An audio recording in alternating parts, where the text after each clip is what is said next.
It's quite the storm we're having. Seems Fimbulwinter's here to stay. It will pass, though. All things do. In the meantime, how about a story while we warm by the fire? Those filthy spies. That old man sees more now than he did when he had both eyes. Ah, one of my favorites. It's a story of adventure. A father and son working together to overcome insurmountable odds, setting in motion the greatest war the 9 realms have ever seen. I'm getting a bit ahead of myself. Let's start from the beginning.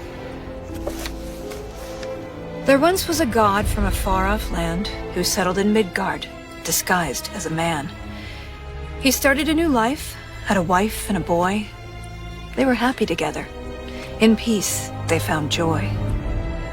His wife passed away. Kratos mourned with his son. But where one journey ended, a new had begun. Faye's final request, though it seemed rather bleak, spread my ashes atop the 9 realms' tallest peak. As they readied themselves for the long road ahead, a stranger accosted them in their homestead. Baldur sought answers as Odin's hand. Kratos gave none to the Aesir firebrand. They made way for the mountains. Kratos taught the boy skills, keeping godhood a secret but training to kill. Gods were always in danger, this Kratos knew, but secrets, he'd learn, could harm the boy too. They found Mimir in a tree, punishment for his wrongs, so they lopped off his head, and they brought him along. Mimir held ancient wisdom and knew the lost god of war.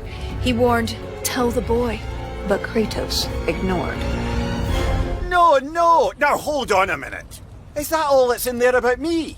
Something to add? Actually, yes, I do. You see, Odin, in all of his dreadfully paranoid wisdom, trapped me in that bloody tree for perceived wrongs. And I led quite the colourful life before even meeting him. It all started when I was just a lad in the service of a great fairy king. Riveting stuff, really. We'll have to get back to that later. No! Don't turn the page! I wasn't finished! If Mimir were telling the story, we'd be here all day. Anyways, they met Freya, masquerading as a witch in the woods. A god knows a god. She would aid where she could. She cautioned, you must tell your son he's divine. But Kratos dismissed her. He'd regret this in time. On the road, Baldur's allies, Thor's sons, attacked.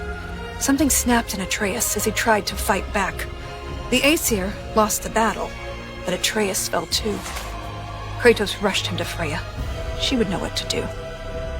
Freya was disheartened with the father's neglect, but with the heart of Hell's troll, she could save his son yet. Kratos thundered through Helheim and slew the great troll. He had captured its heart, but in his, burned a hole. He returned with his offering. Freya cast a keen spell, and Atreus was healed, though not all was well. Kratos sat with his son, and for once he was true, revealing he was a god, and Atreus was too. Delighted at first, it seemed all would go smoothly. Then arrogance followed and bent Atreus toward cruelty. With tensions flared, Baldur preyed on their discord, casting back into Helheim Kratos and his ward. In Helheim, they learned Freya caused Baldur's plight. His mother's ill-conceived curse robbed his life of all light. They emerged from the realm as they neared journey's end, but Baldur appeared and attacked once again. Atreus and Kratos were ready this time, stronger together with their power combined. Freya intervened on behalf of her son, begging Baldur's forgiveness for all that she'd done. Baldur strangled his mother. Kratos lunged with a snap. Baldur slumped. Freya wailed. And he died in her lap. Something changed in the world. Snow started to fall. The dawn of Fimbulwinter. The dusk of it all. Atreus asked, Is this what it means to be gods? Killing our parents forever at odds? No! Kratos bellowed as he dropped to one knee.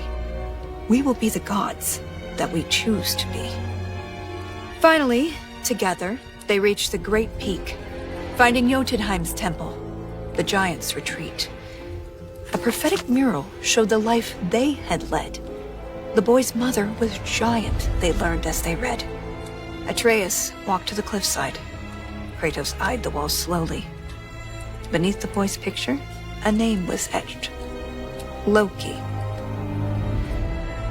They scattered her ashes and watched as they lifted. Over rolling red hills, the wind danced, and it drifted.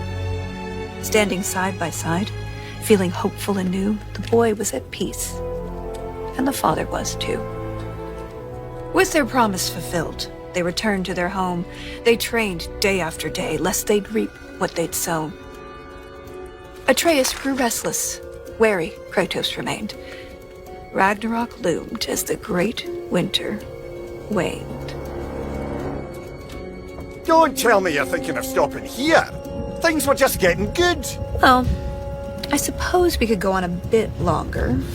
An excellent idea. This is the most dramatic part. On second thought, perhaps we'd better cut it short. It seems that we're out of time. If you want to know how this story ends, I'm afraid you'll have to find out for yourself. Until then.